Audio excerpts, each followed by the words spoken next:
Boa noite, galera. Boa noite a todos os amigos que já acompanham há muito tempo aqui o Basquetebol em Foco. Eu sou o Léo Bruno.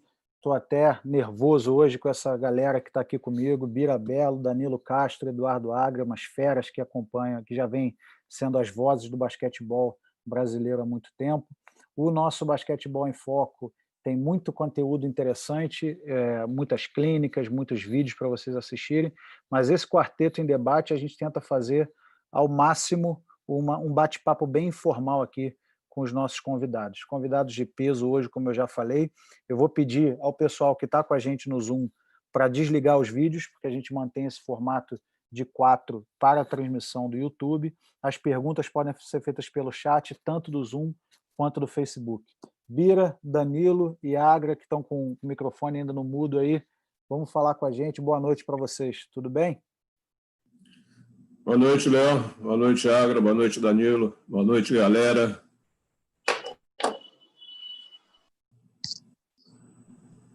Pedindo de novo, galera, para vocês tirarem o vídeo ali, por favor, para a gente manter esse formato aqui. Eu vou chamar o Marquinhos, que é o nosso diretor, CEO, presidente, o homem do trabalho sujo do Basquetebol em Foco. Deixa eu só ver onde é que está o Marquinhos aqui. Marquinhos, você está por aí? Estou aqui na área, Léo. Conseguiu ligar o vídeo? Você é o chefe, pô. Você fica com o vídeo até em cima do meu, se precisar. Não, que isso, cara. Você desliga aí que... Bom, Léo, você já falou tudo aí, cara. Eu acho que hoje nós conseguimos reunir umas 3 feras, né? Dentro de muitas feras, mas esses 3 aí eles têm uma visão ampla, não só da parte técnica, né? Foram grandes ex-jogadores, né? Técnicos, né? Comentaristas hoje, né? Professores universitários, isso aí quer dizer, todo segmento do basquetebol está aqui presente hoje. Agradeço aos 3 aí, Agra, Danilo e grande Bira aí. O Bira eu não posso nem falar muita coisa não, porque o Bira foi meu professor em 1982, cara. Porra, meu Deus do céu. Então fica quieto, Bira, aí, eu tô de cabelo branco, você está usando o Grecinho 2000, cara. Eu não era nem nascido em 82, eu nasci no ano seguinte. Não, eu também não era nem nascido não, mas ele foi meu professor assim mesmo. Muito legal. Muito obrigado por tudo aí. Tá? Vamos lá, Leozinho, desliga aqui meu microfone e vamos lá, vamos com tudo aí, pessoal. Muito obrigado. Tá, lembrando o pessoal que está aqui no Zoom com a gente, que claro, no final a gente volta com todo mundo no chat, na resenha. A gente só mantém esse formato aqui por causa do nome do nosso quadro. Bom, eu vou começar apresentando formalmente os nossos participantes de hoje.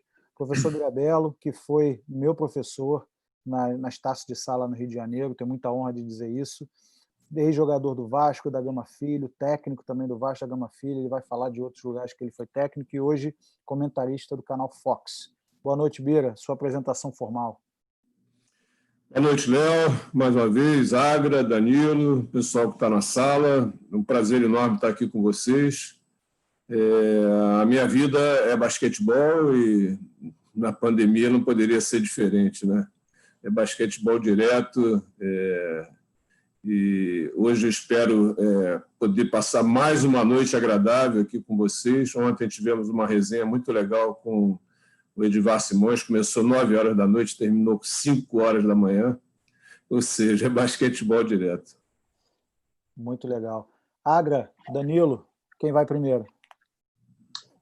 O Danilo, por favor, que ele é mais jovem. Vamos lá, Danilo. então vamos lá. Ele é meu protegido. Deixa ele primeiro. Sim, Danilo Castro, comentarista de basquete do canal Band. Boa noite, Danilo. Boa noite, Léo. Boa noite, professor Bira, Agra, meu grande amigo. Acho que, bom, primeiro para mim é uma honra estar aqui com vocês, né? O grupo, esse Basquetebol em Foco é extremamente qualificado, né? Muitos técnicos e a gente sempre trocando bastante ideia, né? Então, queria agradecer, né? O professor Bira, com certeza não, comentou alguns jogos meus, né? O Agra não chegou a comentar, né? O Agra só os internacionais, começou a ESPN transmitir o nacional agora, mas assim, para mim estar com vocês ao lado dessas feras aí é um grande prazer. Ótimo. Eduardo Agra, boa noite, sua apresentação formal, quase formal. Boa noite a todos. Queria agradecer a você, ao Marquinhos, à Associação de Técnicos, né, do Brasil, que eu acho que é uma iniciativa sensacional, né? Professor Bira, boa noite a ele. Eu tive o grande prazer de conviver bastante com ele lá no Rio de Janeiro, na Olimpíada de 2016. A gente passou inúmeras horas juntos lá na arena, né? E o Danilo, que é um grande amigo, que a gente faz muitas atividades juntos, lá em camps, em clínicas para meninada. É um cara que eu sempre admirei, respeitei muito e continuo gostando muito de vê-lo jogar. Quando ele joga contra os veteranos, ele mata os veteranos. Então, para mim é um prazer estar aqui, é como eles falaram, né? Grande honra de estar junto com vocês, né? E bater um papo sobre basquete, que é como o Bira falou. A vida nossa sempre foi basquete, né, cara? A gente adora, não tem jeito. Então, toda oportunidade que eu tenho de conversar sobre basquete, principalmente com pessoas como vocês, né? Hoje, é uma grande honra, um grande prazer. Então, agradeço novamente o convite de vocês. O prazer é nosso, com certeza, Agra. E eu vou começar, eu não vou falar de idades aqui não, tá? Mas eu vou começar falando que alguns de vocês tiveram a chance de jogar nas décadas de 70 e 80. Acho que assim fica bem vago, né? Não estou apontando o dedo para ninguém. Mas sem brincadeira agora, eu já tive a oportunidade, por exemplo, de ir na casa do Bira, ali onde vocês estão vendo um monte de fita VHS atrás dele, livros, DVDs. E o Bira tem muita história no basquete do Rio de Janeiro. Vou começar pelo Bira de novo. Bira, desde as categorias de base até o adulto, em 1 minuto e 37. Eu acho que é o suficiente. Eu comecei a jogar basquetebol com 10 anos, influenciado pelo bicampeonato do Brasil, no Maracanãzinho. Meu pai me levou para ver alguns jogos, e ali eu me encantei com um jogador especificamente, o Vlamir Marques. E depois, quando fui campeão brasileiro juvenil em Penápolis, ele me entregou uma medalha, e isso foi uma coisa muito marcante na minha vida. Mas eu tive a oportunidade de jogar a categoria de base, ganhei todos os títulos possíveis na base. Depois, no adulto, pelo falecimento do meu pai numa quadra de basquete, infartou, morreu, tinha 15 anos, eu estava jogando. Muita gente sabe dessa história. Eu fui para o Vasco, mesmo sendo Flamengo, e sou Flamengo até hoje, mas eu fui para o Vasco porque minha mãe foi criada em São Januário, ali próximo, São Cristóvão, e ela conhecia algumas pessoas lá e ela achou melhor que eu fosse para o Vasco. Isso em 1969, 70. E lá no Vasco também tive a oportunidade de conquistar muitos títulos no adulto, depois como técnico também, 2 títulos na categoria, 2 no juvenil. E você sabe, você foi meu aluno na faculdade, Leozinho, numa das faculdades que eu trabalhei no Rio de Janeiro, trabalhei na Gama Filho, na Estácio, na Universidade Católica de Petrópolis, e continuo trabalhando na Universidade Federal do Rio de Janeiro. Os meus alunos sempre me admiraram por essa paixão que eu tenho pelo esporte, pelo basquete principalmente. Então, como eu falei no meu primeiro momento, a minha vida é basquetebol 24 horas por dia. Eu adoro falar sobre basquete, é o que eu amo, é o que eu faço, é o que eu escolhi para fazer na minha vida, Léo.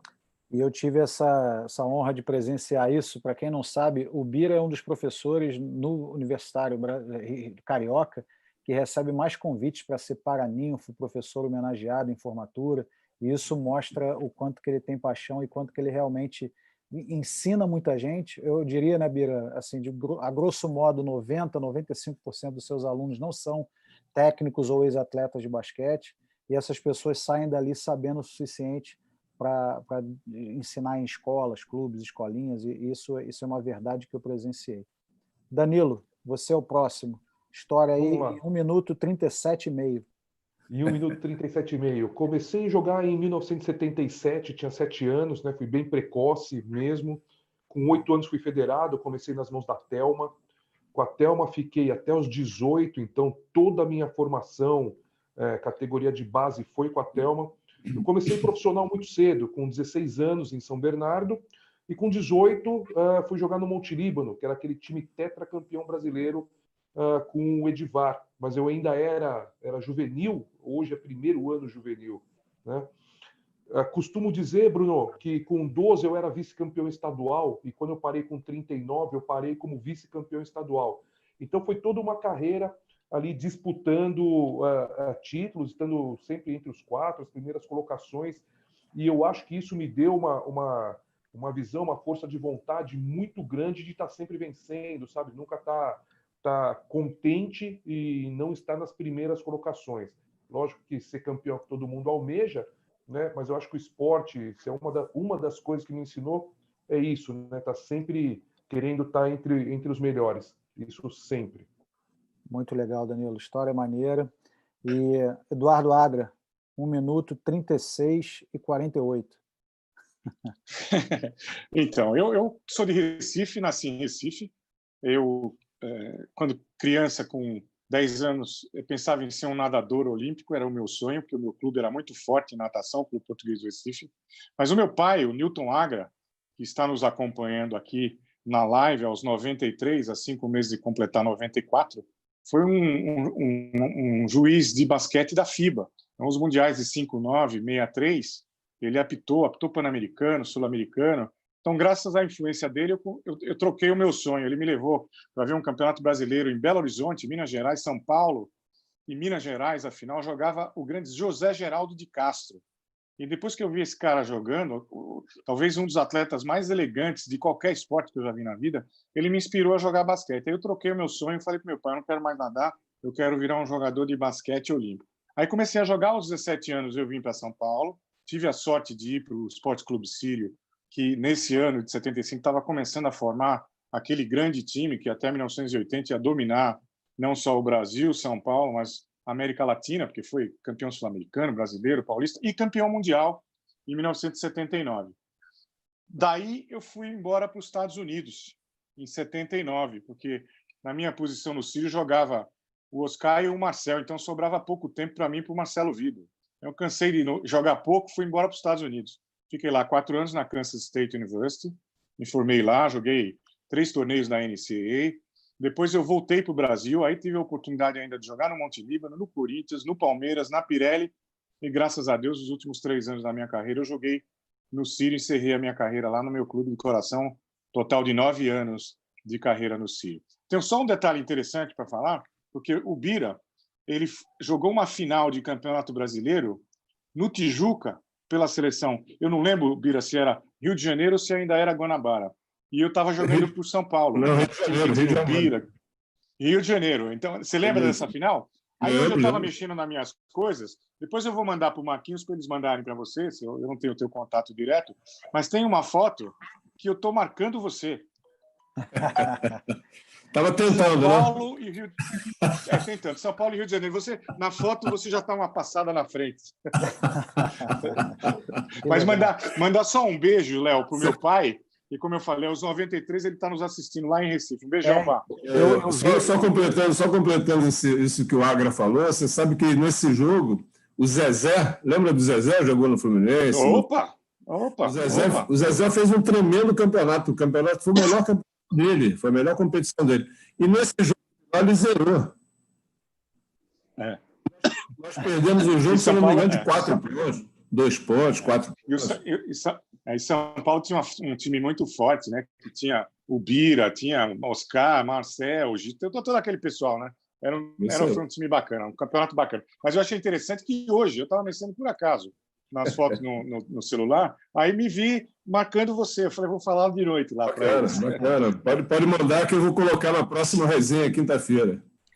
Legal, vou mandar para o Leozinho aí, para o Marquinhos. Ó, eu não quero me gabar, não, mas nós temos 4 redes de televisão aqui representadas, tá? Eu também fiz uns comentários no basquete indiano, já passou, foram só alguns, não cheguei nem aos pés da qualidade que vocês fazem, mas tentei aprender um pouquinho, lembrar da maneira como o Bira, por exemplo, ensina muito o jogo durante as transmissões dele. Danilo, infelizmente, você começou a comentar na época que eu já estava lá, então não tenho muita memória.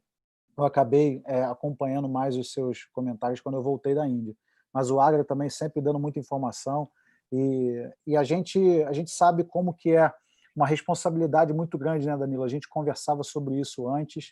Essa transição de vocês como atletas e técnicos para a TV, como é que essa transição se deu? Vou começar pelo Danilo. E Danilo já pode falar sobre esse assunto que a gente estava conversando, que é a responsabilidade de transmitir, de formar opiniões, de ensinar muita gente que não sabe basquete.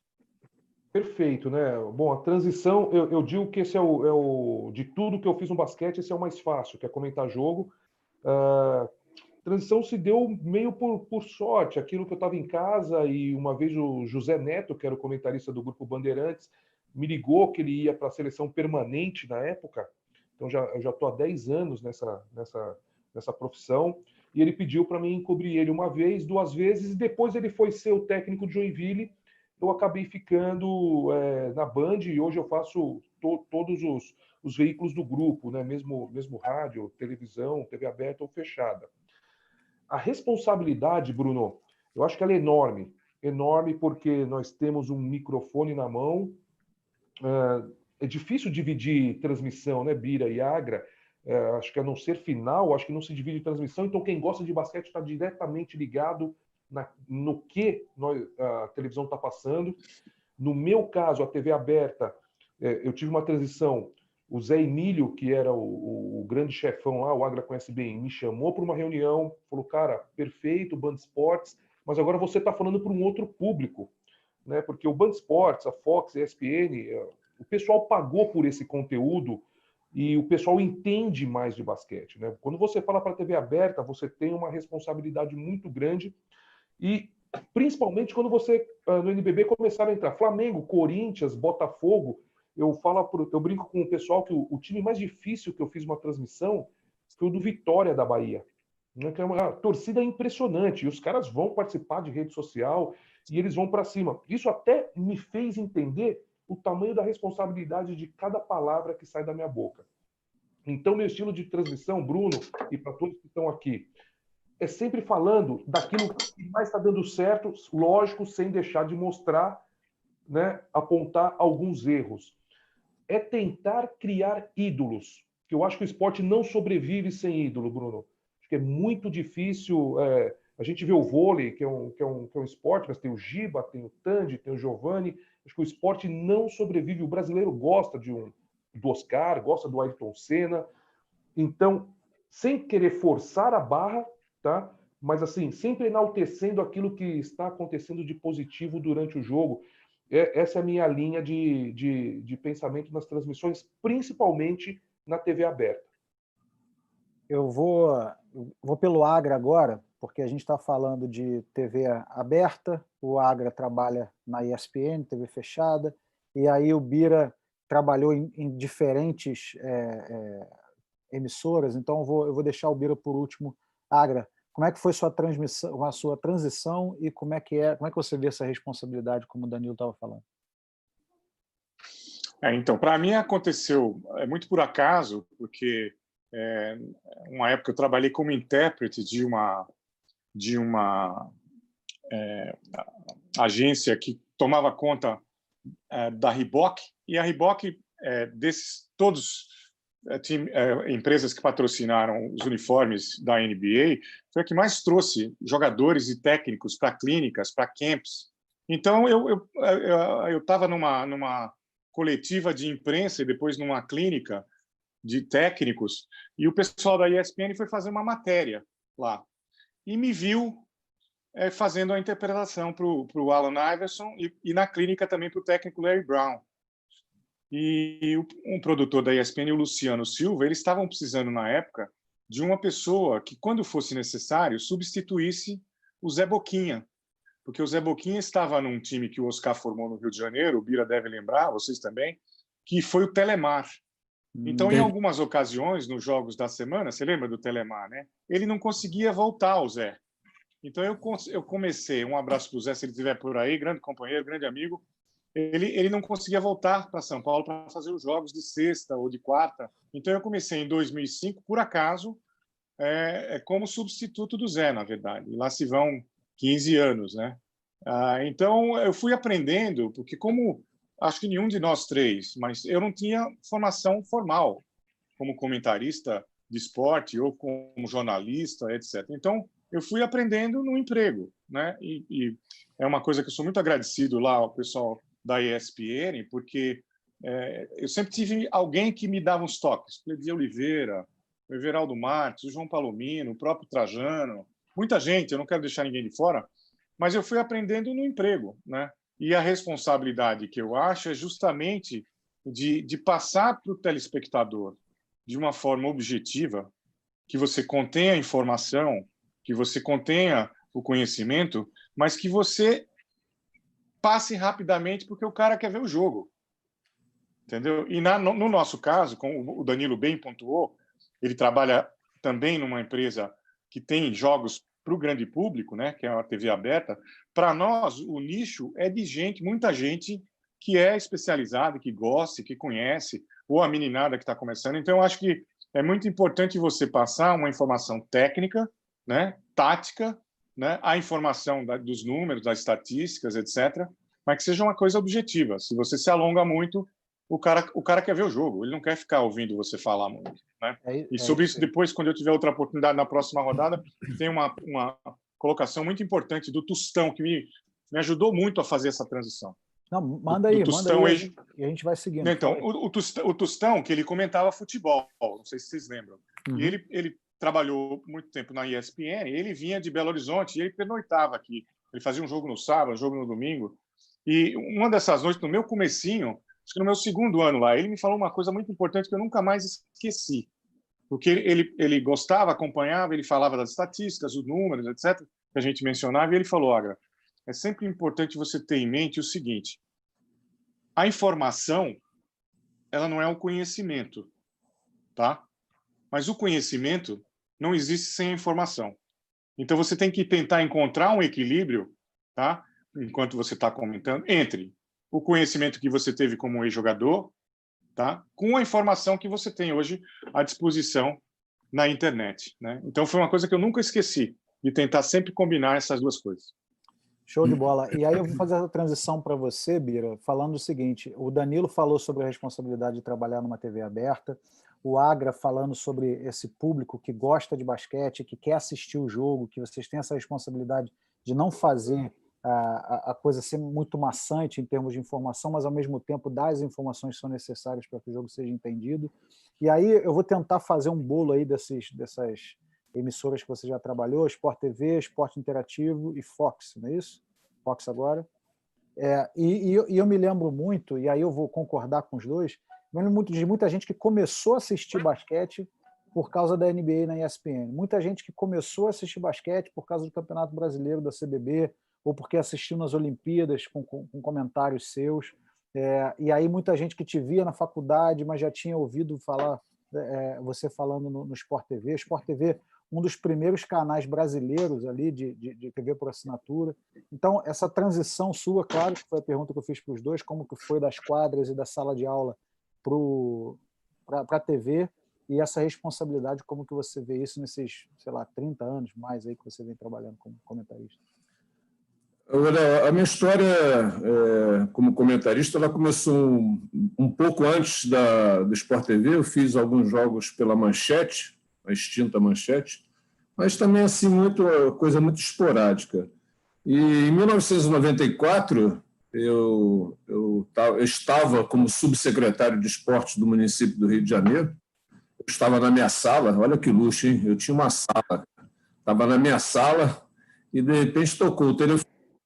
Era um gerente do Sport TV, em agosto de 94, agosto, setembro de 94, mais ou menos, um pouquinho para frente, enfim, no segundo semestre de 94, tocou o telefone, era esse gerente chamado Pascoal,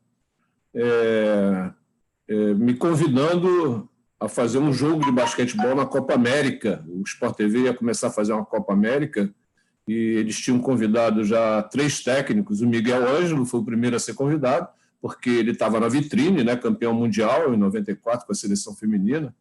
Convidaram o Emanuel Bonfim, que foi meu técnico no Vasco, o Alberto Bial, e eles estavam precisando de mais um técnico.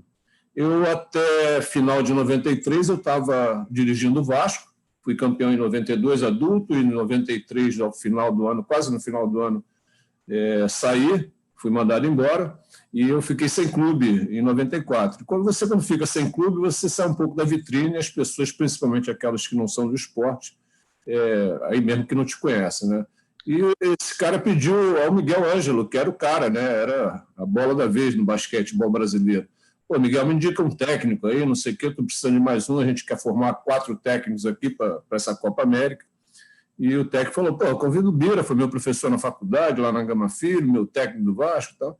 Enfim, o cara me ligou, eu fui lá, fiz um primeiro jogo da Copa América, seleção brasileira, e fiz com o Luiz Carlos Júnior, foi o primeiro cara que eu trabalhei no Sport TV, nos 25 anos de Sport TV, e até quando ia começar o jogo, eu falei assim, Luiz, ele falou, só não dá boa noite, bom dia, nem boa tarde, porque vai ter replay e tal, é uma coisa que normalmente a gente usa, né?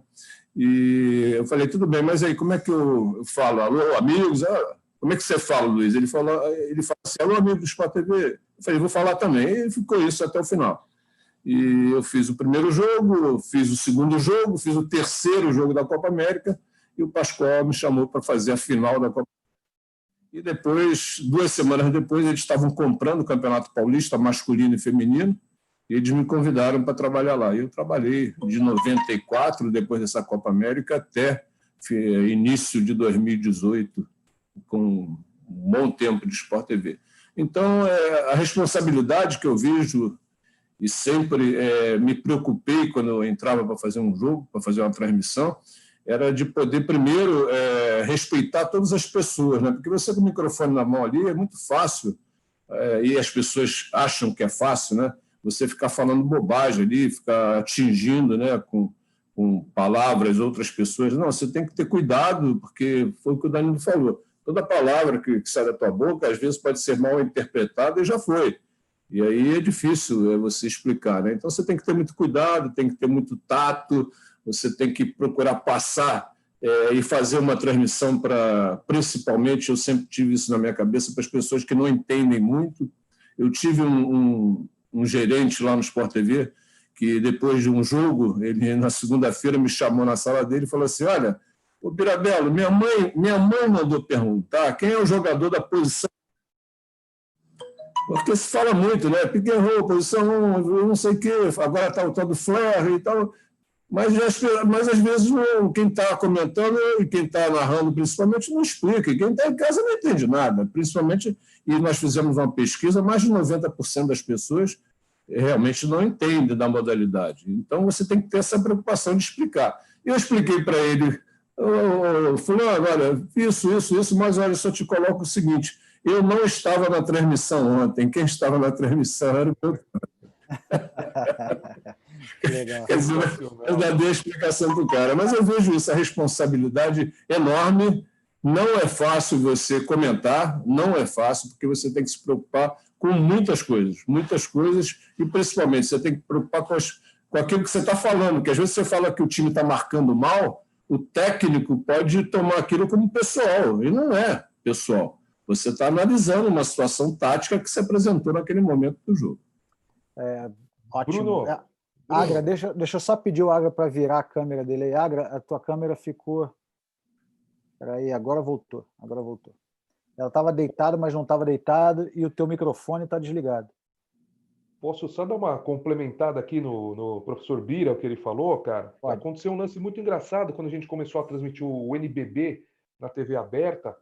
Primeiro que o meu início também foi igual ao do Bira, como que eu falo, como que, aprende e vai na raça, né? E nós que somos ex-atletas, nós estamos acostumados a isso.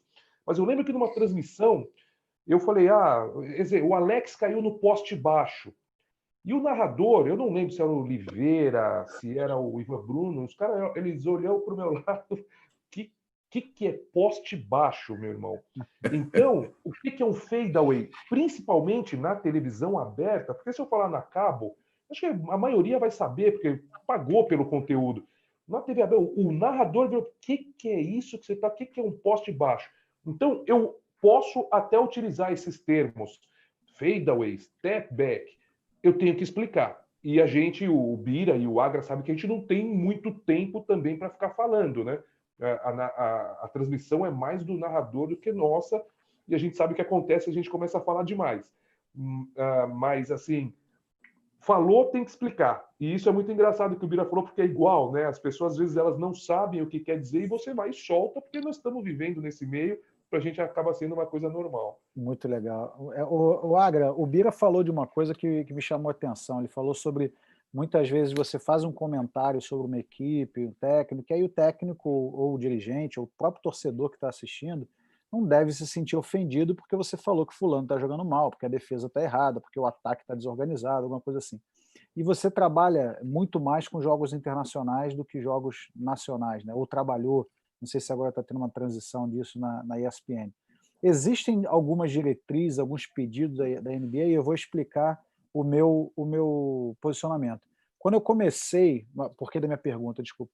Quando eu comecei a fazer comentários na Índia, eu lembro que tinha uma produtora que ela era muito cuidadosa em relação ao que a gente vai falar, uma notícia que vai dar, uma opinião pessoal que vai dar. Existe isso, e aí a pergunta pode ser para os três, começando por você, existe isso nas nossas TVs aqui, uma preocupação excessiva na informação que vai ser dada, ou uma crítica que vai ser feita? Não, lá na ESPN, desde o início, porque eu entrei quando o José Trajano estava ainda dirigindo, né? E ele sempre prezou muito que os profissionais da casa tivessem, né, a liberdade para se expressar e falar o que você achava que tinha que falar. Obviamente, né, eu acho que você, e isso depende, eu acho, de cada pessoa, né, de cada personalidade do comentarista, você tem que tentar, na minha opinião, criticar, mas sempre criticar de uma forma positiva, criticar de uma forma técnica, né? Quer dizer, às vezes existe isso que o Bira falou de um técnico ou um jogador, às vezes se sentir chateado ou se sentir ofendido. Então, você precisa tomar cuidado, né? Tomar alguns cuidados na forma como você expressa esse lado que talvez não esteja sendo tão bom, tão produtivo, mas que vai acontecer. É melhor você pontuar isso do que você deixar passar e depois você ser cobrado por isso mais para frente, entendeu? Agora, lá na ESPN especificamente, a gente nunca teve nenhum tipo de... não tem nenhum tipo de coisas que... quer dizer, se é ligado ao jogo de basquete, se é ligado aos personagens de basquete, tá? Você não tem nenhum tipo de limitação, tá? Obviamente, entra o bom senso que você tente ser o mais objetivo, o mais positivo possível, né? Então, eu vou te dar um exemplo. Pois não. Não, continua. Então, eu vou te dar um exemplo. Em 2016, eu estava fazendo o pré-olímpico de Las Vegas com o professor Vladimir Marques. Tá? Nós sempre fomos parceiros. Eles têm esse hábito de colocar 2 comentaristas nos grandes campeonatos, nas grandes competições, etc. E o Brasil estava indo muito mal, estava cheio de crise. Um cara tinha mandado o técnico para aquele lugar, foi embora. Não sei se vocês lembram disso. Então, o Trajano me chamou no dia seguinte, na sala dele, e ele falou, olha, você está aqui porque você tem capacidade de estar. A credibilidade que você tem no meio do basquete, tá? Como ex-jogador, como pessoa, o que você vê de errado, você tem que falar. Entendeu? Então, ele me falou, olha, você está sendo muito polido demais, muito educado demais, e você não está falando o que precisa ser falado. Então, lá é pelo contrário. Lá, quando a gente estava, depois entrou o João Palomino na mesma linha, você tem que falar o que você vê. E isso também, no que diz respeito à NBA, né? Agora, eu procuro sempre ver o lado positivo das coisas. Eu acho que é importante. Muito legal. E aí, a história que eu ia contar é o seguinte, mesmo com essa produtora que era um pouco preocupada demais, teve um dia que um dos comentaristas lá vira e fala assim, eu estava assistindo o jogo, inclusive, ele vira e fala assim, inclusive já está na hora do time tal, mudar o técnico. Então, assim, não sei se vocês já passaram por uma situação dessa, de um comentarista do lado de vocês falar alguma coisa nesse sentido. O que o Agra falou, né, é muito engraçado essa questão de... Às vezes a pessoa leva pelo lado pessoal, né? 2 jogadores de seleção brasileira e 2 jogadores espetaculares, são meus amigos até hoje. Eles jogavam numa determinada equipe, eu não gosto de ficar citando nomes que não tem nada a ver, quanto o fato. E eles jogaram muito mal aquele jogo, jogaram muito mal. E, claro, que eu falei, fulano não está num bom dia, mas ele é um ótimo jogador, ele joga... Os caras me ligaram do hotel depois, me ligaram para falar sobre isso. Eu falei, mas o que você quer que eu... Não, quando for assim, não fala o meu nome, esquece um pouco o meu nome, enfim... Passados 2, 3 dias depois, o Campeonato Brasileiro, os caras jogando no Rio de Janeiro, num clássico regional, arrebentaram com o jogo, acabaram com o jogo, foram espetaculares. E eu falei que tinha que ter falado, né? É isso aí. Muito bem, foram excelentes, parabéns, e os dois me ligaram de novo agradecendo. Por eu ter elogiado que eles jogaram. Danilo, você foi... É muito difícil você fazer comentário. As pessoas pensam que é fácil sentar ali e ligar o microfone. Não é fácil, não. Você tem que tomar cuidado, você tem que ter conhecimentos. Hoje a gente tem muita informação, muita informação. Eu já entrei para fazer jogo em 1996, na Olimpíada de Atlanta, num controle só, fazendo o jogo, flash da natação, tira o fone, entrega para a Patrícia Amorim, volta para o basquete. Flash da ginástica, tira o fone, entrega para a Luísa Parente. Esse complicado.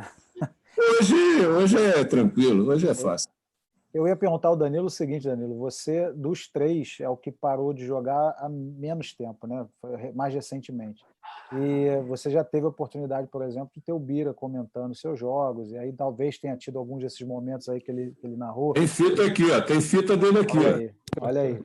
Então, eu queria perguntar a você, como é que é isso? Está daquele lado que você, de repente, recebe uma crítica que você não gosta muito, você viu o que o Bira falou de você, viu o que o outro falou de você, e agora você está no lado da televisão, entendendo que a crítica é sempre construtiva, é sempre parte do jogo.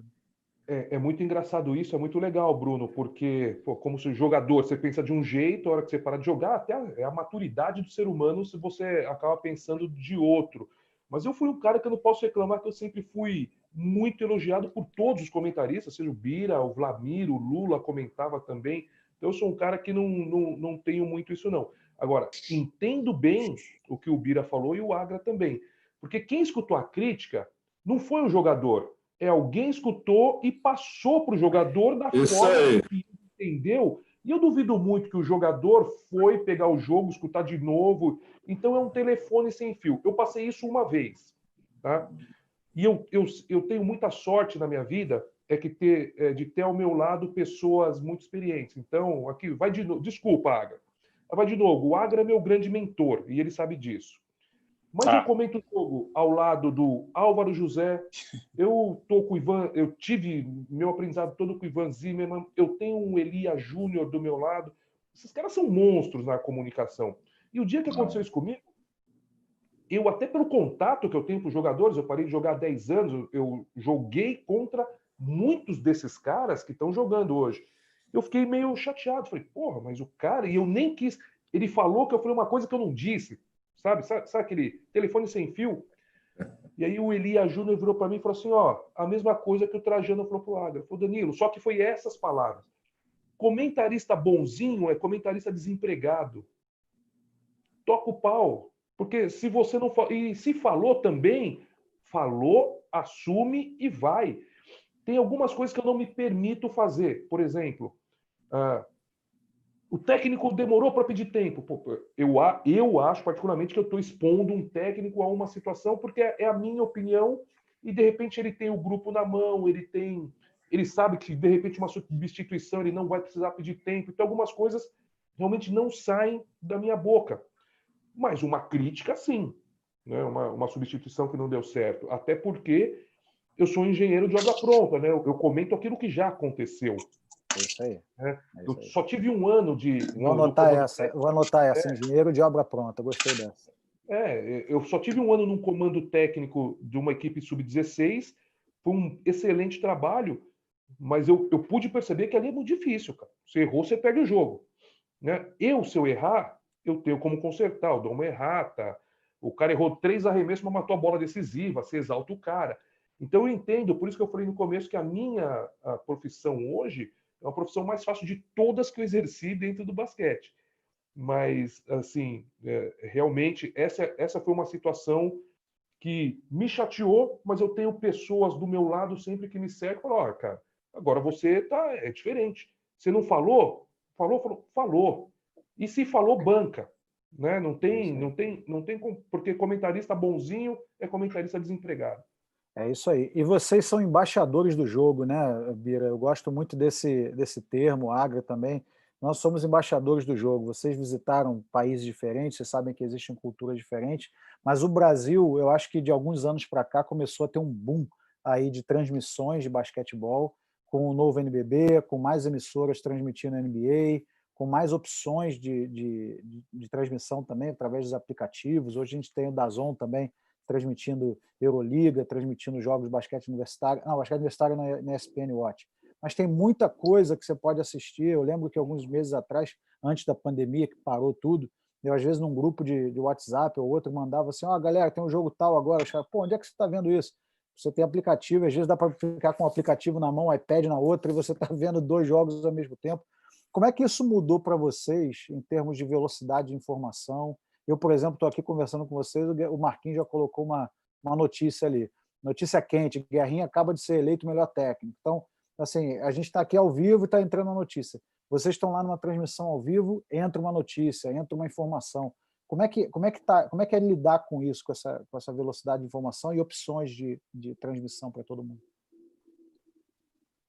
Eu vejo da seguinte maneira, eu já até tinha citado que eu fiz uma transmissão em Atlanta, em 96, com pouquíssimas informações.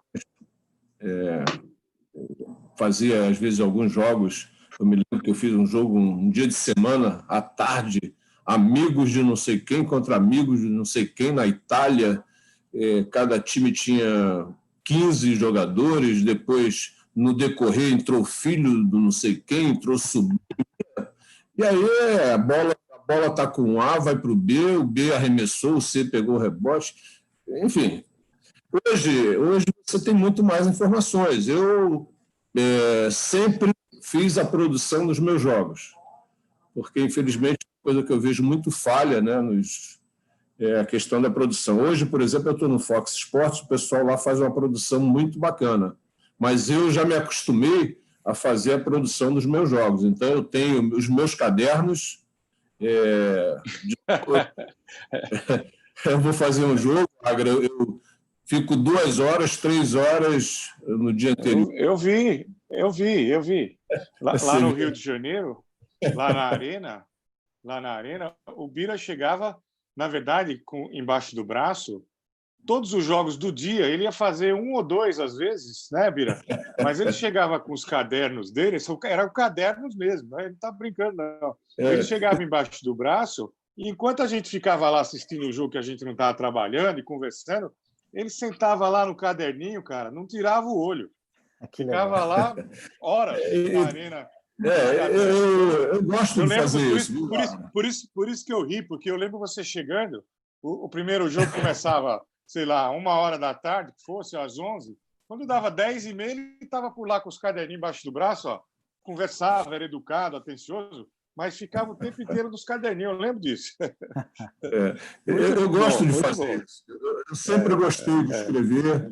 Hoje mesmo, esse aqui é o meu caderno da pandemia. Aqui estão todas as lives, está tudo anotado aqui. Eu lembro. Nós estamos conversando. Então, eu sempre gostei de fazer isso, eu sempre gostei de escrever, sempre de anotar. Então, eu vou fazer um jogo, por exemplo, Real Madrid e Baskonia, pela Liga CB. Hoje você tem um monte de... Não tem como você entrar num jogo hoje sem informações. Sem informação, E mesmo assim, como o Léo falou agora, tem informações que chegam na hora. E você vai agregando aquilo que você já fez, aquela produção do jogo. Eu sempre tive esse cuidado de fazer a minha produção, de ver jogador por jogador, um pouco da história de cada um, a arbitragem da mesma forma, das equipes e tal, mas tem muita coisa que passa e você ou acrescenta na hora, ou não acrescenta. Hoje a interação com o pessoal que está assistindo através das redes sociais é muito bacana. Tem muita gente maluca que sai fazendo um monte de besteira, mas tem muita gente que agrega bastante coisa à tua transmissão, né? Participa da transmissão. Então, eu vejo dessa forma. Eu gosto muito de fazer isso. Danilo e Agra, como é que vocês se preparam para os jogos? Cara, eu não trago trabalho para casa, não, até porque eu não estou como vocês três com a vida ganha, né, cara? Então eu tenho uma vida muito ativa e tribulada. Mas, cara, muito legal que o professor Bira falou, porque é igual. Mas, assim, eu faço a minha produção. Para quem não sabe, na Band Esportes, desde o primeiro dia, a hora que eu sento lá, me vem um calhamaço assim de informação, tudo em inglês. E desse calhamaço assim, eu acho que eu aproveito três 3 páginas, que é as 2 escalações, né, professor Bira, Agra, e alguma coisinha que passa, porque eu faço minha produção. Eu chego antes de um jogo de NBB 2 horas antes de todos os jogos, que é justamente para quando chegar o narrador e o outro comentarista começa a encher a equipe numa transmissão ao vivo, são várias pessoas, eles querem brincar um pouco, eu posso brincar com eles, mas eu gosto de abrir meu computador e começar a fazer ali, também 2 horas antes. NBA, que é muita coisa, mas é realmente coisa de todos os sites possíveis e imagináveis que vocês têm na mente, mais o que o Twitter solta, mais que o UG solta, que você tem que ficar lendo. São 2 horas e meia antes que eu chego e fico sozinho ali na Band. Então, eu não tenho filho me enchendo o saco, eu não tenho a minha esposa. É realmente um momento de fazer a minha transmissão. E quando eu falo de preparação, um lance muito engraçado que, mesmo com essas 2 horas de preparação, eu fui fazer um jogo uma vez com o Kaká Fernando, que é um baita de um narrador. E eu, né, já era o Danilo comentando, já tinha uns 4 anos de Band Esportes, e o Kaká virou para mim, antes de começar o jogo, falou: nome da arena e capacidade. Eu não tinha isso anotado, cara. Então você vê que você preocupa, às vezes, com aquele detalhe da média do jogador, aqueles 7 melhores que definem. E o Ivan Zimmermann já não me pedia essas coisas, né? Então, cara, Danilo, nome da arena... Mas eu tenho uma vergonha, cara. Cara, que comentarista é você que você não sabe que, sei lá, o do Baskonia, o Fernando Bues Arena, cabe 12 mil pessoas. E eu, calma, Kaká, peraí que eu vou pegar, mas eu fiquei realmente com uma vergonha. Então isso é se preparar, né? É verdade. Esse eu não cometo nunca mais. Mas acontece muitas vezes que você pensa que é pequeno, mas não é. São importantes para o narrador na transmissão. Vou contar uma história antes de passar para o Agra. Eu estava fazendo comentários na Índia e eu sempre tentava, na medida possível, falar do Brasil ou mandar um alô para alguém do Brasil, alguma coisa assim. Tem uma vez até que eu estava fazendo uma transmissão lá e aí eu fiz um comentário que eu aprendi, um conceito, uma frase de efeito, não lembro, que eu aprendi com o Chupeta no Flamengo, na época que eu fui assistente dele lá. E aí eu fiz a tradução da frase, mas aí eu olhei para a câmera, mandei um abraço para o Chupeta em português, que eu falei, depois eu vou pegar esse vídeo e vou mandar para ele. Então eu tentava dar uma brasileirada, às vezes, na transmissão. Aí teve uma vez que o assunto era jogadores estrangeiros na NBA, como os jogadores estrangeiros estavam fazendo sucesso. Eu falei, pô, mais uma chance que eu tenho de falar dos estrangeiros, falar dos brasileiros que estavam na NBA e tal, não sei o que. Eu comecei a falar. No momento que eu comecei a falar, a menina que era apresentadora do programa, porque era um programa que a gente fazia assim, a gente não fazia o comentário, a gente fazia os comentários, a gente fazia um bate-papo antes do jogo, no meio do jogo e no final. Né? E aí ela vira para mim e fala assim, o rapaz, né? Quantos estrangeiros jogam na NBA hoje? Deu branco completo. Eu não sei quantos estrangeiros estão na NBA. Eu não olho. Talvez um de vocês saibam agora da cabeça, mas eu não sei o número exato. Aí eu parei e falei assim, olha, não sei. Aí o rapaz que estava comigo, fazendo comentário, não, são tantos e tal, do país e tal, não sei o que. Eu falei, pô, o cara está sabendo mais que eu tenho que me preparar para o próximo jogo. É exatamente o que você está falando. Agra, você, como é que você se prepara? Você perguntou quantas foram? Quantos estrangeiros? A pergunta foi feita para mim, eu não soube responder na hora. Ah, tá. Não essa temporada, né? Não, foi uma ou 2 temporadas atrás. Tá bom. Então, essa coisa da preparação, cara, foi um hábito que eu criei desde o início, né?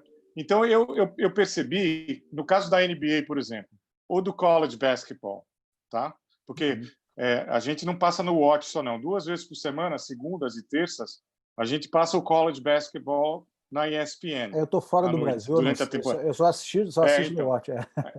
A gente passa 2 vezes por semana. Então, começa normalmente um pouquinho depois, novembro, né? No meio de novembro, e aí a gente vai direto até o March Madness. Eu acho que o Danilo também chegou a comentar no Band Esportes College Basketball, depois eles pararam de mostrar. Mas a gente tem mostrado, nesses anos todos que eu estou lá, consistentemente, pelo menos 2 vezes por semana. Então, é assim, eu criei um hábito de, durante a temporada de outubro da NBA, novembro do college, todos os dias de manhã, eu sou mais titio, a gente não falou de idade, mas eu sou mais titio, então eu durmo menos, acordo mais cedo. Todos os dias de manhã eu entro para ver resultados, box scores, estatísticas dos times. Então, por exemplo, se eu vou fazer um jogo na sexta-feira do Phoenix Suns, então partir do domingo anterior, tá? Eu acompanho toda a semana do Phoenix Suns e do time que vai jogar contra. Então, todo dia que eu acordo de manhã, agora na pandemia, eu parei um pouco porque não tinha jogo, mas sempre entrando pelo menos umas 4 vezes por semana para ver o que está acontecendo. Mas durante a temporada, eu entro diariamente e vejo todos os jogos da noite anterior, todos os box scores. Aí, se tem algum time que me interessa mais, eu vou atrás ver. Por quê? Porque aí a informação ela fica mais fresca na sua cabeça. É isso aí. Né? Obviamente, quando eu vou aos jogos, como o Danilo falou, eu não gosto de chegar na TV antes e ficar fazendo, porque lá, pelo menos na ESPN, na redação é difícil, na cabine você não consegue entrar às vezes antes. Então, eu prefiro fazer a preparação minha toda, como eu tenho atividades no dia seguinte, como vocês também, e eu não tenho tempo, eu fico corrido, eu prefiro fazer na noite anterior. Então, na noite anterior, eu já fico preparadinho com a informação. Agora, vem mais fácil para mim, por quê? Porque eu tenho ela acumulativa. Então, eu estou seguindo o time a temporada inteira. Então, quando a gente chega nos playoffs, obviamente, aí começa um novo ciclo. Mas até chegar nos playoffs, você acaba com esse hábito de olhar todos os dias, você acaba tendo esses números mais ou menos na cabeça. Então, a principal informação. Agora, você me perguntar, Agra, você usa tudo que você se prepara para no jogo? Não. Não tem como. Não dá tempo. Quando dá uma oportunidade, você fala uma coisa que vale a pena. Então, agora, é difícil, como o Bira falou, as pessoas acham que é muito fácil, né? Mas é muito trabalho, principalmente porque hoje, diferentemente da época tua de 96, do passado lá, hoje você tem muita informação. E no caso, por exemplo, desse nicho que a gente tem na TV a cabo, que são as pessoas que acompanham mais, os moleques, a meninada, cara, eles são impossíveis. Então, se você fala assim, olha, o J.R. Smith, lá naquelas finais que o Cleveland ganhou, ele teve 81% de aproveitamento da bola de 3 pontos. O aproveitamento, vamos dizer que foi 79%. Os caras te cobram na hora. Os caras põem no Twitter. Não foi 81%, não. Foi 79,5%. Você entendeu? Então, a preparação ela se torna ainda mais importante. Ainda mais importante, na minha opinião. E tem um detalhe muito importante também, que é bom colocar nesse momento, é que você tem que ter uma capacidade de síntese fora de série, porque exatamente, a transmissão ela é do narrador. O narrador que tem que aparecer. Ontem o Edivar falou sobre isso, né? Quando ele trabalhava junto com o Luciano do Vale. O narrador é que tem que aparecer, a voz dele tem que estar o tempo todo ali. Ele vai te chamar e você tem que pontuar, você tem que ter aquela capacidade de sintetizar. Você vai explicar um movimento, pick and roll. Porra, se você não tiver uma capacidade de síntese para explicar aquilo ali na hora, um jogo em dupla, não sei o que, não vai ter tempo, porque o basquete é tão dinâmico que você começou a falar, já aconteceram 3 cestas. Então, porque o narrador não pode deixar de narrar cesta. Posso fazer uma pergunta para os dois, Bruno? Pode, claro. Já aconteceu comigo. Aquele jogo morno, ou o momento do jogo morno, que sai de uma lateral e você começa a explicar, de repente, o pick and roll e não tem essa capacidade de síntese, ou na hora você não está pensando. E o basquete é uma coisa tão espetacular que o cara vai dar o passe, o cara corta e vai para a enterrada, e você não pode deixar o narrador perder a enterrada, que é o momento de pico da transmissão, né? Exatamente. Um tempo nessa. Você tem que ter ainda, além de tudo, a antevisão do que está acontecendo. Porque você não queira ver a cara que o narrador faz se sai uma jogada espetacular e você está explicando o que é o poste baixo, cara. Você sabe que lá no Sport TV teve uma época que os narradores eles tinham ordem da direção, ordem de narrar a cesta. Ou seja, você estava falando alguma coisa e o cara te atropelava e atropelou e acabou. E fim de papo. E continua o jogo, segue o jogo. Era a ordem. Engraçado, Bira. Agora, essa comentário que o Bira fez é mais ou menos o que eu ia perguntar. Eu não quero que vocês apontem aqui, falem exatamente nome de pessoas, ou no caso do Bira, nome de diferentes emissoras, mas existem alguns jogos, algumas transmissões que vocês ficam mais engessados em termos da informação que vai dar, e outros você é um pouco mais liberado? Como é que é esse equilíbrio aí? Então, por exemplo, nós lá na ESPN, eu tive a oportunidade de fazer 2 jogos em loco. Eu fiz 2 séries, 2013, Miami e San Antonio, e fiz Cleveland e Golden State 2016. duas séries de 7 jogos. Então, o esquema que a ESPN fazia até 2016, 2017, eles mandavam um narrador, um repórter, um comentarista, que eu revezei com o Zé Boquinha a partir de 2012, tá? Mas eles sempre tinham no estúdio aqui mais um comentarista e um convidado, tá? A partir de 2018, eles só mandaram o repórter e o narrador. Então, a gente fez do estúdio com 2 comentaristas e, às vezes, um convidado. Então, ficavam lá 2 pessoas, mais 3 pessoas aqui. E, na transmissão ao vivo de lá, você tem um delay. Você tem um delay natural. Sim. Então, nessas transmissões, por exemplo, você só podia entrar quando o narrador mencionasse o seu nome. Então, o narrador, por exemplo, é que tinha que jogar para um, para o outro, para o outro. Ele tinha que ter essa habilidade de fazer todo mundo participar, porque você não podia entrar a hora que você quiser. Você viu alguma coisa que seria importante, e acontecia muito isso, você não poderia entrar, porque você tinha o delay. Então, você tinha que ficar quietinho. Então, normalmente, quando começam os playoffs, principalmente semifinais, finais de conferência, tá?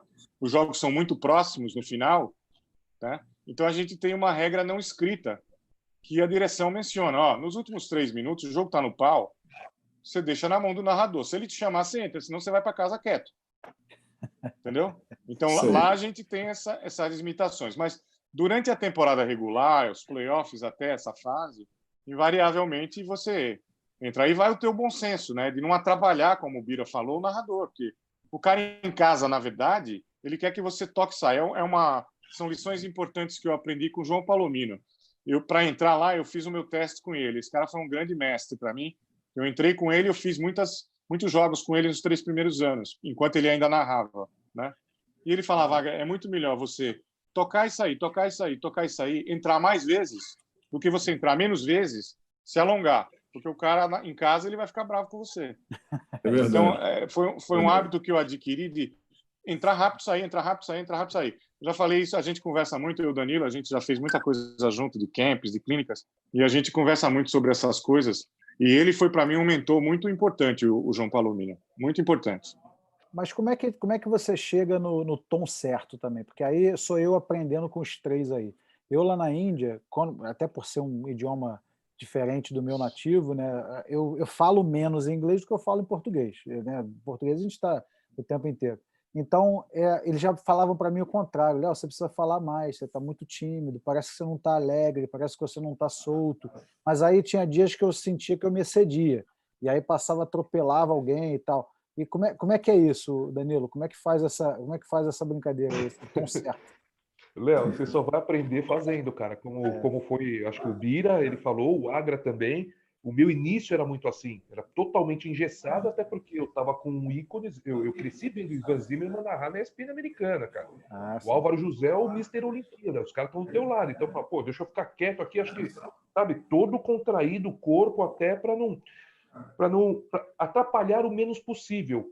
Mas como eu falo da sorte das pessoas, eles, antes da transmissão, eles chegam para mim e falam assim, toca o jogo. Então, para a gente estar com algumas pessoas aqui, eles sentam lá e falam, toca o jogo. Quem entende de basquete aqui é você, cara. Não sou eu. Eu conto história, eu narro. Quem vai falar do basquete é você. Então, para mim, a Band é um paraíso, cara. Honestamente, é um paraíso. Você vai achar o tom nisso que o Agra falou. Toca e sai. O cara vai chamar você muitas vezes. Mas toque, e se ele não chamar, toque e sai. E na Band eu nunca fui tolhido a nada. Tá? Assim, a maneira no abraço, na TV aberta, nem pensar. Abraço, nem pensar. Então, às vezes vai no WhatsApp, pô, eu tô aqui, esquece. E é lógico, eu não posso falar assim, eu trabalho na Academia Competition. Eu não posso fazer propaganda de nada. Né? Na TV a cabo, talvez até passe alguma coisinha. Então, essas foram as únicas recomendações que eu tive. Não posso fazer propaganda de camp, de curso, de clínica. Às vezes, alguns amigos até mandam, e eles ficam chateados. Se você não falou, fala, cara, vou perder meu emprego, cara. Eu não posso falar. Posso falar, o Agra vai dar o camp, o buzzer beater lá, pô, tô fazendo propaganda pro cara. e ele vai achar que eu estou levando algum para falar isso aqui, eu não estou. E tem fãs que reclamam disso, né, Danilo? Reclamam que às vezes o jogo não está sendo narrado, o jogo não está sendo comentado. É verdade. Esse ponto você vai encontrando aos pouquinhos. Isso acontece com todo mundo. Você fica um pouco engessado, fica um pouco acanhado, ou você fica muito afobado, quer entrar toda hora, quer atropelar. Então, isso ajuda muito quando você trabalha com um narrador durante muito tempo, né? Você vai repetindo transmissão com transmissão com aquele narrador e você aprende a entrar, uma coisa que eu aprendi, a entrar na respiração do cara. Que ele falou alguma coisa, você tem certeza que ele não vai emendar outra palavra, que ele vai, que a gente chama na respiração, senta na respiração. Então, por exemplo, eu tinha um entrosamento com o Rob Porto espetacular, mas espetacular. Nós narramos tantos jogos juntos, né? Mundial, Olimpíada, Pré-Olímpico, enfim. Eu lá em Londres fiz um jogo com o Milton Leite, que eles colocaram lá, e a Olimpíada de Londres para mim foi a melhor Olimpíada que eu participei, eles colocaram todos os narradores fazendo todos os jogos praticamente. Não só o Rob fazia basquete, mas o Luiz fez basquete também, o Milton fez basquete. E eu não trabalhava muito com o Milton, nunca trabalhei muito, dificilmente fazia jogo de basquete com ele. Então era difícil entrar na respiração do Milton. E teve um certo momento da narração do jogo que ele desligou o microfone e falou assim para mim: "Tu não vai falar não?" Pô.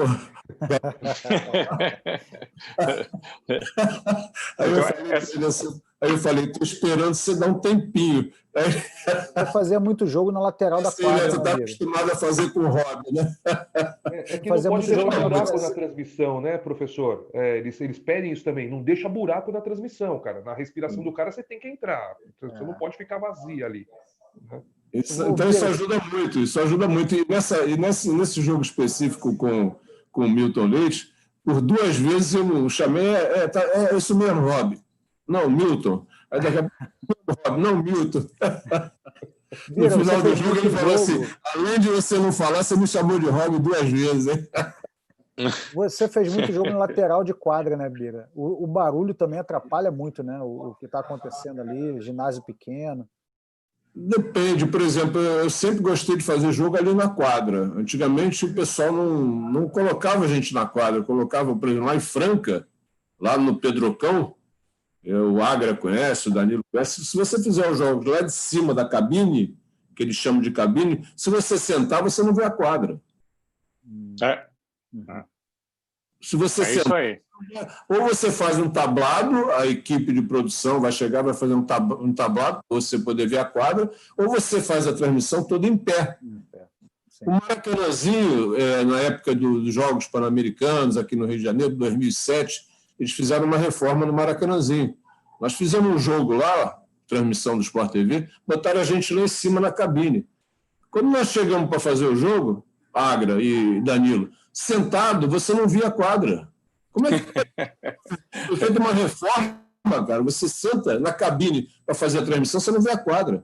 O Rob fez o jogo pelo monitor, sentado no chão, fez pelo monitor, fazendo off-tube, ou seja, na emissora, e eu fiz o jogo, eu queria ver a quadra em pé o tempo todo. Caramba. Eu fiz essa pergunta pelo seguinte, rapidinho, Danilo. No ano passado, a NBA trouxe os primeiros NBA Global Games para a Índia. Nunca tinha acontecido lá.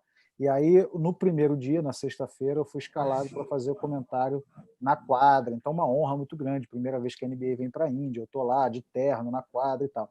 Aí o rapaz que estava apresentando, porque, como eu falei para vocês, era um formato de comentários pré-jogo, meio do jogo, final. O rapaz que era o host, né, o apresentador, ele, antes de começar, ele não conseguia ouvir direito o que estava acontecendo. Ele falou, Léo, falou para mim, falou para outro rapaz, a gente tem que falar alto, porque senão a gente não vai encontrar. Se eu mostrar o vídeo para vocês depois, é muito hilário, porque a pessoa que está assistindo não tem noção do barulho que está acontecendo lá. E a gente está gritando um com o outro no primeiro quadro. Ele está olhando no microfone. E quando você grita em português, de novo, vou falar do mesmo problema. É uma coisa. Quando você está gritando uma língua estrangeira, você trava, você não sai tão natural. Eu olho para a minha cara naquele vídeo gritando, é um negócio engraçado, um negócio muito... chega a ser constrangedor ali. Mas fala, Danilo, desculpa. Léo, mas eu prefiro 1 milhão de vezes fazer na quadra com barulho, até porque quando a gente faz do estúdio, você tem a imagem que vem lá do sinal. Na quadra, o Agra, o Bira, eu, o Neto que comenta, Zé Boquinha, a gente sabe para onde olhar. Às vezes o negócio tá ali, tá todo mundo olhando para lá, mas a gente sabe que a coisa tá resolvendo aqui, tá? E isso te dá um embasamento para você comentar o que vai acontecer. Nós tivemos uma vida inteira de basquete. Ali do estúdio, você tem a visão de onde a produção tá te mandando, tá jogando o sinal no satélite lá. No estúdio você vê a imagem que o telespectador está vendo em casa, só. Exatamente. Realmente, é verdade. Mais nada. Mais nada. Eu já fiz a quadra inteira. transmissão com televisãozinha de 7 polegadas. Aí é complicado, hein, Bira? Outra coisa legal, Leozinho, que é bacana a gente colocar aqui, é o quanto você tem que ser sério durante uma transmissão. Eu, lá no Sport TV e no Sport Interativo, eu fiz jogos também no Botafogo TV, na TVN Esportes, agora estou fazendo no Fox. A gente se diverte muito durante a transmissão, mas você tem que ter cuidado com esse momento, você tem que ter seriedade, tem que ter atenção. Eu me lembro que no Campeonato Mundial de Basquete Feminino, no Ibirapuera, em 2006, após os jogos, se fazia uma mesa redonda lá em cima, armaram um esquema lá, e quem apresentava era um grande amigo de São Paulo, e lá no Sport TV os caras tinham sempre uma brincadeira assim, viu, Agra e Danilo? Sport TV, o canal campeão, ia para o break, mas os caras brincando falavam, Sport TV, o canal caminhão. Eu falei, porra, vocês vão falar essa porra no ar, hein? Isso vai dar merda. Não, pode deixar. Porra, não é que no primeiro programa do Mundial de 2006 acabaram os jogos, primeiro programa para falar sobre o rodado e tal do dia, o cara me abre a transmissão assim, para você que se liga no canal Caminhão, já foi. Eu estava do lado dele, escorri um suor aqui, ó, até ir para o break, aquele suor aqui do cara. Quando foi o break, ele falou, porra, que merda. Ó, tem uma pergunta aqui no YouTube, Bira, e aí a pergunta é... Vamos ver quem vai responder primeiro aí. O meu irmão até que faz a pergunta, como é que o negócio aqui é familiar, né? Rafael Bruno, um abraço, um beijão pro meu irmão aí. Ele pergunta o seguinte, e se fosse para narrar um jogo em cima da hora, ao invés de comentar?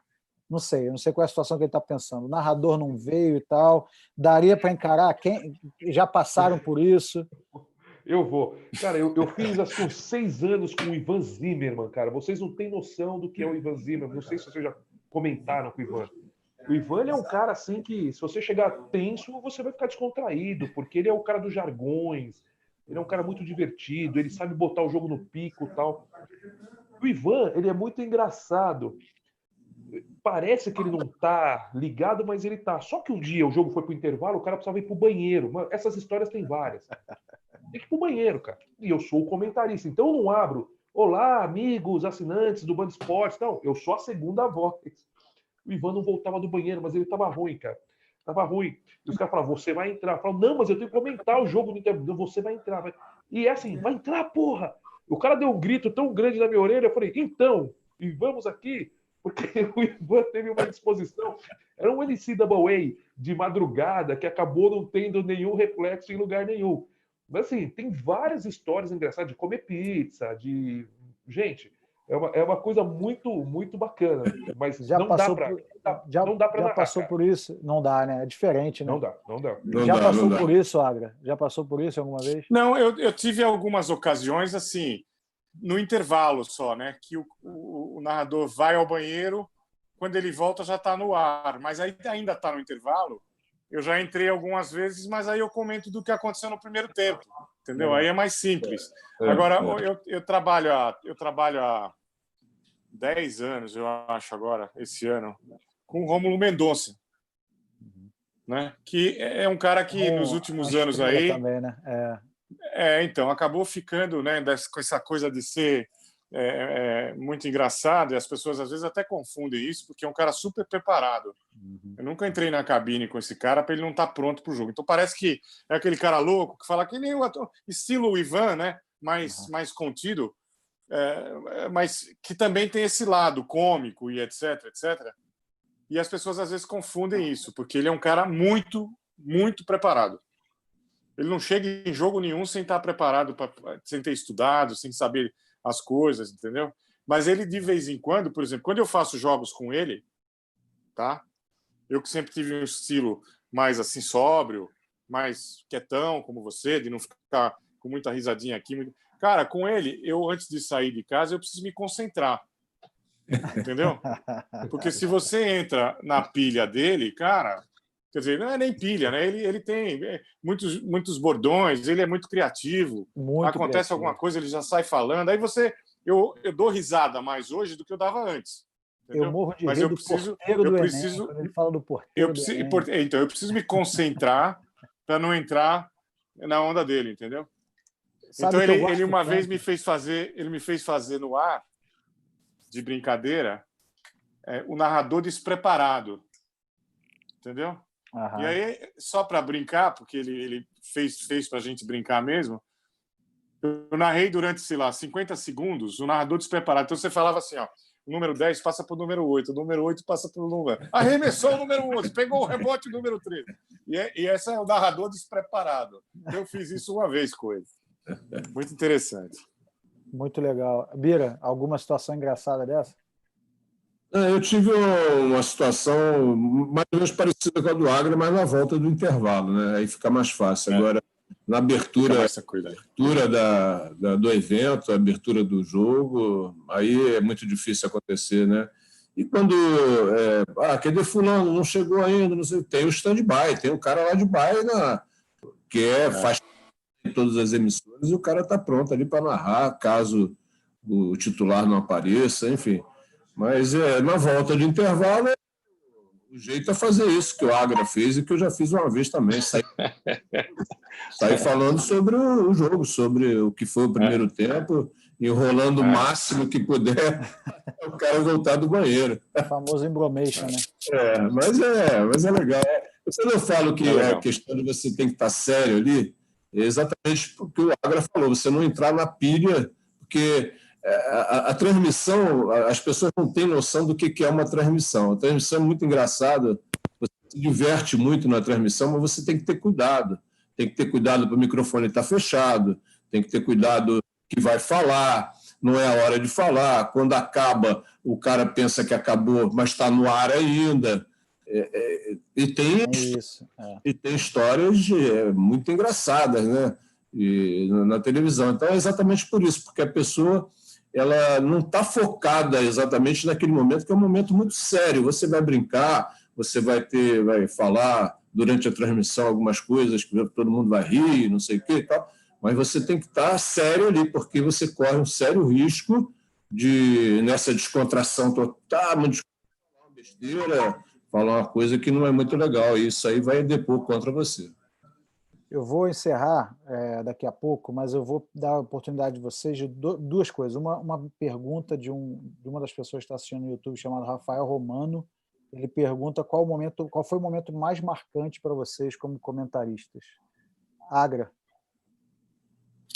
Então, cara, eu tive a felicidade, né, de fazer 2 finais de NBA em loco, né, e dei mais sorte ainda que as 2 que eu fiz foram 7 jogos. Né? Uhum. E então, para mim, o momento mais marcante como comentarista, porque é o seguinte, a gente está falando de fazer os jogos na quadra, só para vocês terem uma ideia. Então, quando você vai em Miami, em Cleveland, em San Antonio, a imprensa internacional, invariavelmente, ela fica muito mal posicionada nessas arenas. A gente fica quase no teto. Então, para você ver o jogo, cada um de nós temos um monitor, você vê mais o jogo no monitor do que olhando a quadra, porque a quadra você não enxerga os caras. Você entendeu?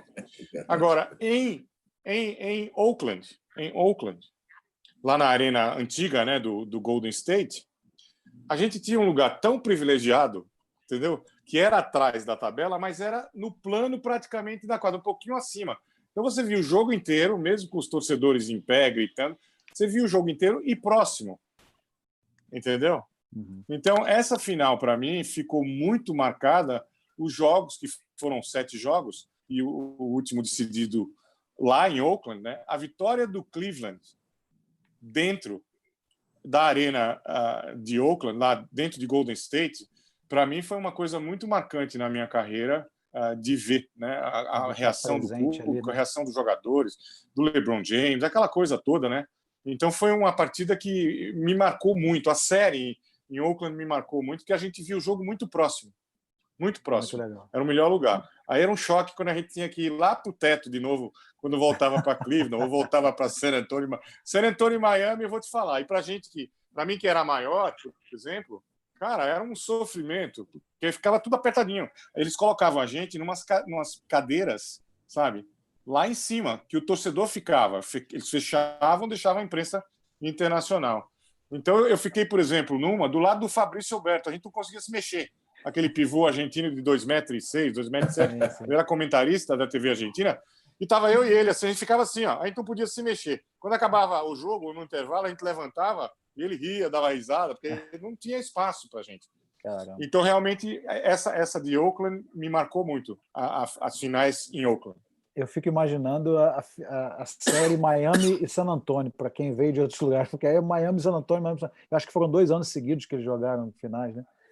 Exatamente, 2013, que foi aqui o Miami perdeu, o San Antonio perdeu, e depois 2014 que o San Antonio se vingou e ganhou, né? Essa de Miami tem aquele famoso toco do LeBron no Thiago Splitter. Sim, né? sim. E depois, no ano seguinte, ele deu a volta, ele deu o toco de volta no Dwayne Wade, lá em San Antonio. Né? Show de bola. Uma série sensacional. E a gente teve a sorte de ter o Thiago, que é um cara educadíssimo, cara gente fina. Então, para nós, essa série foi muito legal, porque a gente tinha esse cara à nossa disposição o tempo inteiro, sabe? E ele era muito solícito, estava sempre pronto para nos ajudar lá.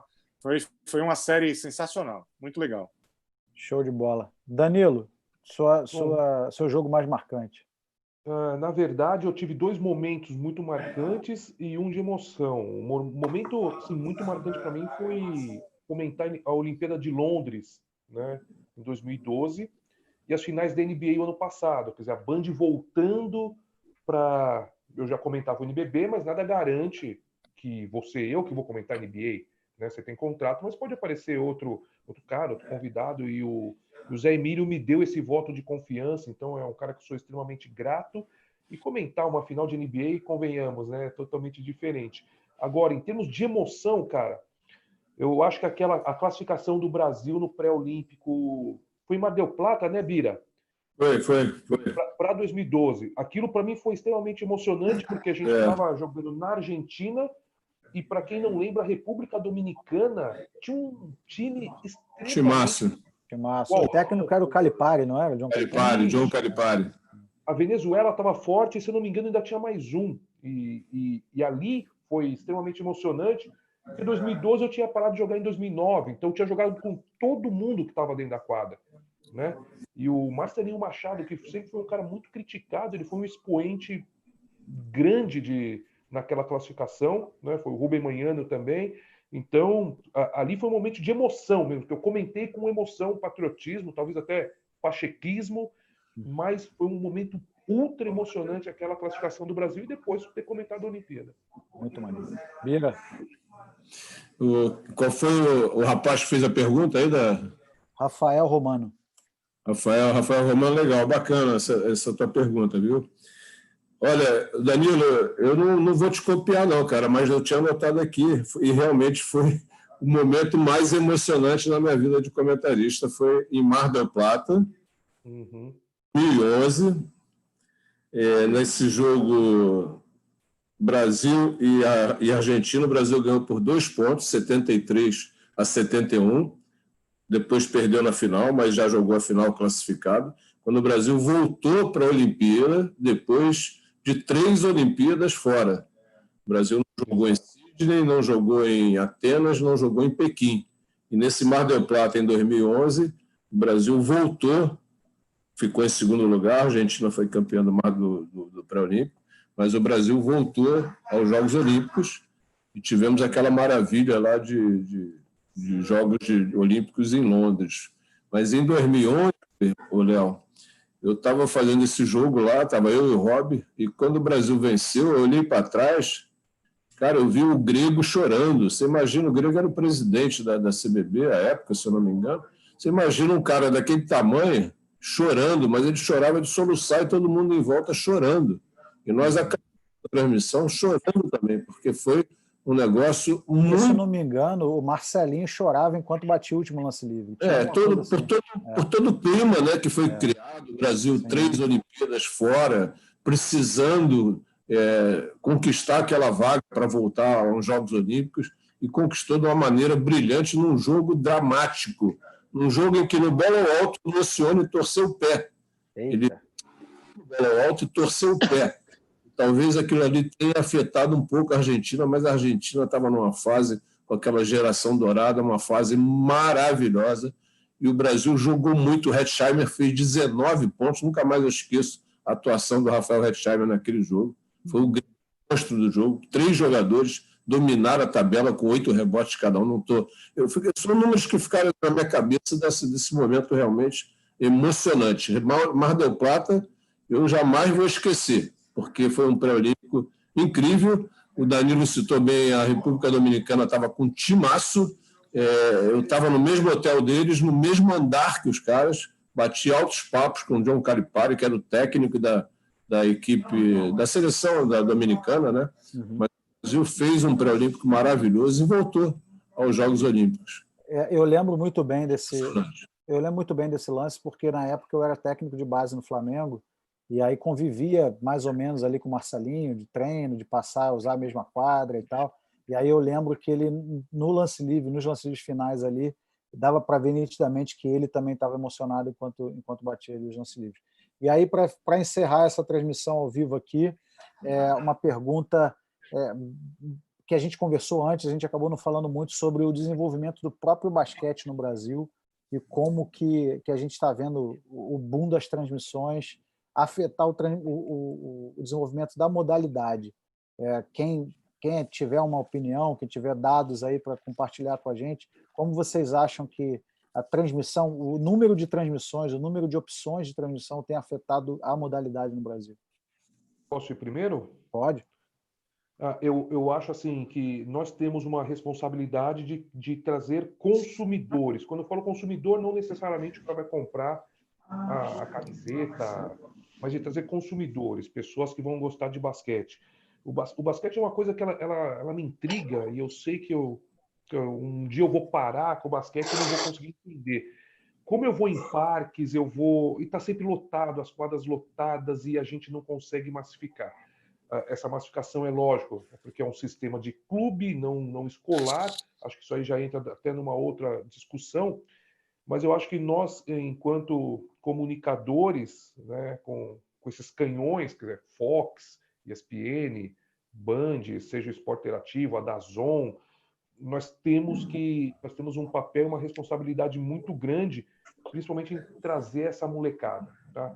Eu não tenho problema nenhum da molecada estar caminhando na rua com camisa do Miami, do Lakers ou do Golden State, em vez de estar do Corinthians, do Flamengo. Não. Eu quero esse cara buscando conhecer mais o que é basquete e tentando praticar. Porque quem entra na quadra e faz a prática acaba gostando, acaba ficando. E aí, eu acho que a partir daí a gente vai ter realmente uma massificação. Agora, precisamos de mais locais para essa molecada praticar. Né, Bruno? Não sei se você tem esses dados. Aqui em São Paulo, uma peneira de sub-15, sub-16 em Palmeiras, Corinthians, Pinheiros, vão mais de 100 moleques, sendo que os times já estão montados, né? Eu vi isso no Flamengo. Então, você vai aprovar 1 ou 2 se aprovar. Para onde vão esses 98, né, cara? Então, eles vão acabar parando um dia. Então, isso é lógico, é um debate para outro momento. Mas eu acho que a nossa responsabilidade em vez de por 100, por 150 na quadra dessas equipes e um dia ter espaço para essa molecada toda jogar, começando, lógico, um pouquinho mais cedo. Quem é o próximo aí? Não, então, eu acho muito importante, que, obviamente, num esforço conjunto, não é? De várias entidades, então, a CBB, as federações estaduais, né? as escolas, que exista um plano que eu acho que o José Neto, junto com a sua equipe de trabalho da CBB, Adriana Santos, Diego Falcão, etc., estão tentando fazer um plano. Ele já conversou com vocês aqui na associação, né, para tentar fazer um plano nacional, né? Não adianta você centrar as coisas, por exemplo, ou em São Paulo, no Rio, ou no Rio Grande do Sul, mas tem que ser uma coisa nacional. E, para isso, tem que ser um esforço conjunto de todos, confederação, federações, associação de técnicos, né?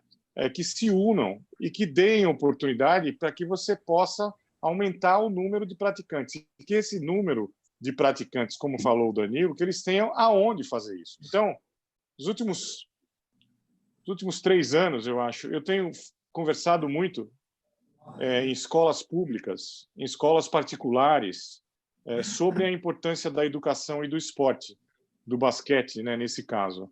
Então, acho que esse ano 2019, por exemplo, eu tive pelo menos uns 15 projetos. Essa semana, por exemplo, eu fiz 2 lives em escolas municipais que têm projetos de basquete dentro da escola. Tá?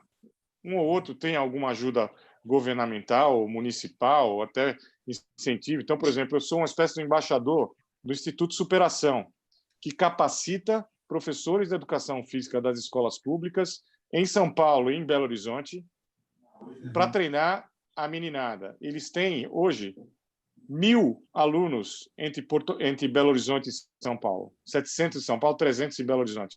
Eles têm 150 alunos, que 85% deles disputam 4 categorias masculinas. Esse ano ia ter uma feminina, disputando o Campeonato Paulista, quer dizer, através de um projeto social, né?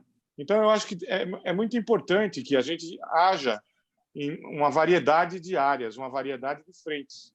E, para isso, a gente precisa de um esforço global, né, de técnicos, de dirigentes, etc., etc. Então, a contribuição que eu acho que nós podemos dar é essa. Por exemplo, obviamente, o cara que me assiste na ESPN, agora, assim, nos últimos 2 anos, NBB, mas era mais conectado com a NBA. Então, mesmo que eu vá nessas clínicas e nesses bate-papos, né, eu não gosto de falar palestra porque é muito formal, eu falo bate-papo, e que eu pergunto para eles, olha, quantos de vocês aqui têm sonhos? Todos levantam a mão. Qual é o sonho da maioria de vocês? Jogar na NBA. Então, independente de ser o incentivo que eles têm para irem jogar, pode ser que o cara vá para a NBA. O Raulzinho começou lá em Poços de Caldas, na Caldense. Ninguém imaginava. Então, a gente tem o Felício, que começou lá em Pouso Alegre. Quer dizer, então, não custa nada sonhar. Agora, os que não foram, eles têm que ter educação, eles têm que estudar, né? E pode ser que o cara não vá para a NBA, mas ele vire um grande jogador aqui, ele vá para o NBB, ou ele dispute o Campeonato Paulista, ou ele dispute o Campeonato Colegial. Os campeonatos colegiais sumiram no país inteiro, né?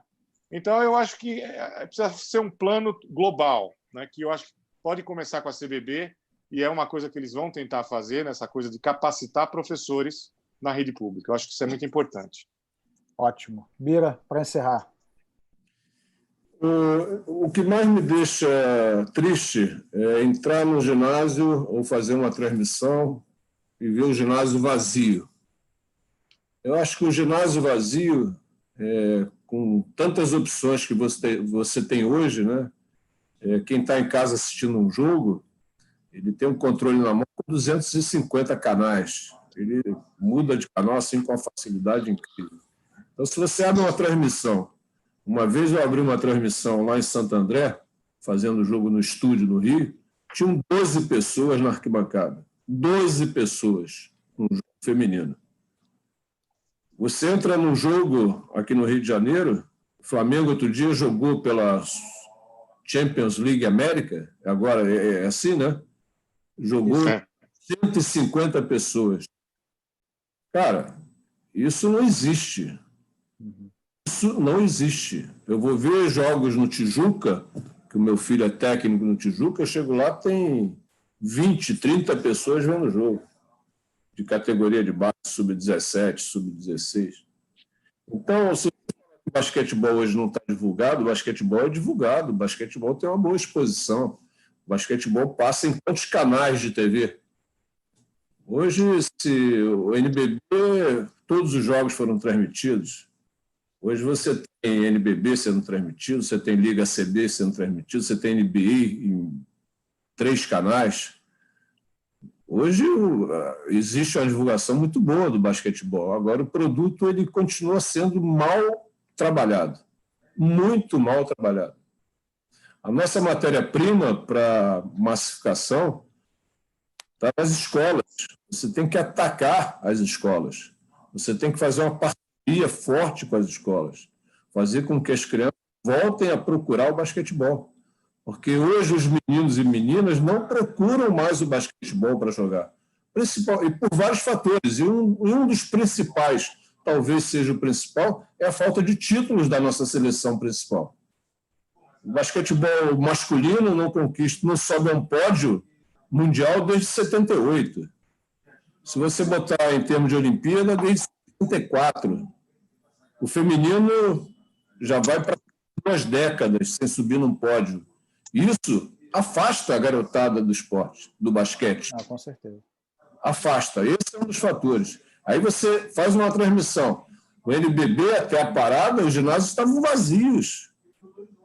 Os ginásios vazios. Você não pode ter uma transmissão com o ginásio vazio. Uma vez eu falei, vou até agradecer aqui ao Bruno Peri, nosso amigo Peri, que colocou assim, 2011 já era o Carlos Nunes, Grego renunciou em 2009. Eu falei daquele... O Peri é uma enciclopédia. Você tropeça, ele já vem com informação. O Peri é demais. Então, você não pode fazer uma transmissão com ginásio vazio. Uma vez eu falei para o Grego, quando ele era presidente da CBB, logo que ele entrou, eu falei, cria um departamento na CBB, não sei qual é o nome que vai ser dado, qual vai ser o objetivo desse departamento? Encher ginásio. Eu me lembro que, rapidamente, para terminar, eu me lembro que a Olímpicos fez uma parceria com o Grajaú Country no voleibol, e eu tive acesso ao projeto deles lá, à época. Eles tinham uma verba alocada dentro do projeto para mandar... E quem vai torcer para o Olímpicos? É Olímpicos aqui na sala? Ninguém. Quem é Nike? Ninguém. Então, eles tinham uma verba alocada para todos os jogos em casa, mandar 30 ônibus para 30 comunidades. Cada jogo era uma comunidade diferente.